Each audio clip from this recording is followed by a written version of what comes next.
2023 বর্ষপঞ্জিটা বাংলাদেশের সাম্প্রতিক অর্থনৈতিক ইতিহাসের ভিতরে সবচেয়ে একটি দুর্বল অর্থবছর হিসেবে চিহ্নিত হবে এবং সম্ভবত গত এক দশকের ভিতরে দুর্বলতম অর্থবছর হিসেবে বা সবচেয়ে সমস্যা সংকুল অর্থবছর হিসেবে আমরা হয়তো আগামী দিনের বিশ্লেষকরা এটা দেখবে। এটার বড় কারণ হলো যে এই কোভিড উত্তরকালে যে পুনরুজ্জীবনের প্রক্রিয়া ছিল তা এই সময়কালে বেশ শ্লথ হয়ে আসে এবং সর্বক্ষেত্রে না থেকে বিচ্ছিন্নভাবে বিভিন্ন জায়গাতে এই প্রবৃদ্ধিটা প্রকাশ পায়। তবে সমস্যাটা হলো এই যে এই প্রবৃদ্ধির ধারা ক্রমান্বয়ে শ্লথ হয়েছে। এবারের অর্থবছরে যখন আমরা বছর শেষ হবে জুন 2024-এ তখন আমরা পরিষ্কারভাবে বুঝতে পারবো যে প্রবৃদ্ধির হার সম্ভবত এই সময়কালের ভিতরে যদি কোভিড সময় বছরটা আমরা ছেড়ে দিই তাহলে হয়তো সর্বনিম্ন পর্যায়ে চলে যাবে। এটার একটা বড় কারণ হলো যে এই সময়কালে ব্যক্তিখাত তো বটেই, এমনকি রাষ্ট্রখাত বা সরকারি খাতের বিনিয়োগের পরিমাণ কম এবং এই যে বিনিয়োগের পরিমাণ কম এর ফলে স্বাভাবিকভাবে কর্মসংস্থানের উপরে এটার একটা প্রভাব পড়বে, অভ্যন্তরীণ কর্মসংস্থানে। যদিও এই সময়কালে বিদেশে কর্মসংস্থানের জন্য প্রায় 2 গুণ মানুষ গেছে এই সময়কালে অনাবাসী শ্রমিকরা, যদিও সেই পরিমাণে অর্থ আমাদের দেশে এখনও রেমিটেন্সের মাধ্যমে আসেনি। কিন্তু প্রথম যে বিষয়টি আমি বলবো যে এই বছরের দুর্বলতার জায়গাটা হলো যে প্রবৃদ্ধির হার শ্লথ হয়ে আসা, বিনিয়োগ কম হওয়া ব্যক্তি খাতে এবং সরকারি খাতে, এবং এর ফলে কর্মসংস্থানের ক্ষেত্রে একটি ঢিলেঢালা অবস্থার সৃষ্টি হওয়া, বিশেষ করে অভ্যন্তরীণ বাজারে।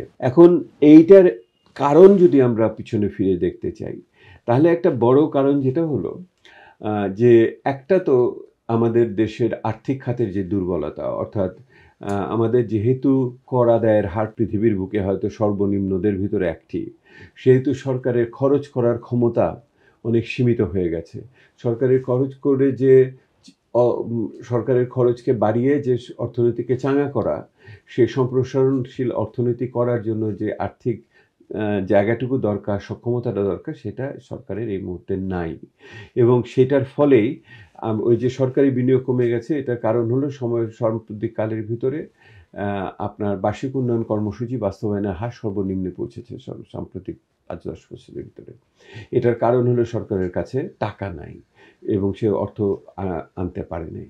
এটার উল্টো পাশে যেটা হয়েছে সেটা হলো যে এতদিন পর্যন্ত আমাদের আর্থিক খাতে দুর্বলতা ছিল, এটা আমরা জানতাম। যদিও আমাদের বাজেট ঘাটতির পরিমাণ 4-5-6-এর ভিতরে আমরা আটকে রাখতে পেরেছিলাম।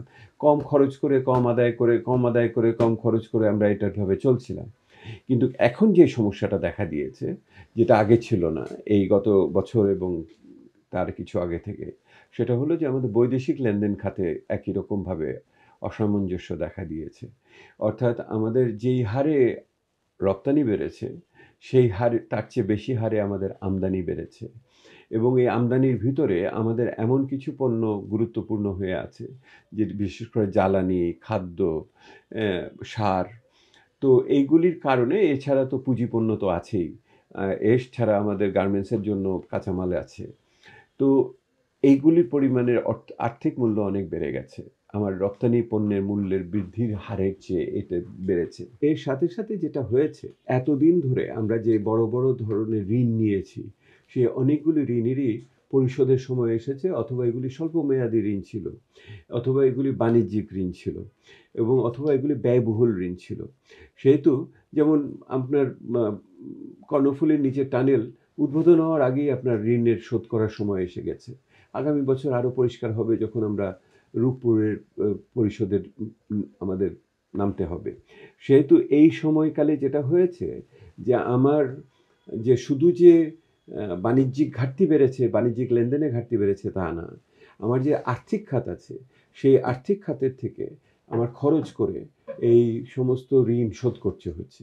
এর ফলাফলটা হলো এই যে আমার টাকার যে মজুদ আছে, বৈদেশিক মুদ্রার মজুদ, সেটাতে টান পড়ছে এবং এই পুরো বছরটা বৈদেশিক মুদ্রার মজুদের পরিমাণ হানির বছর হিসেবেই হয়তো চিহ্নিত হয়ে থাকবে। এটা একটা টেনশনের বা একটা উদ্বেগের জায়গা ছিল, এখনো আছে।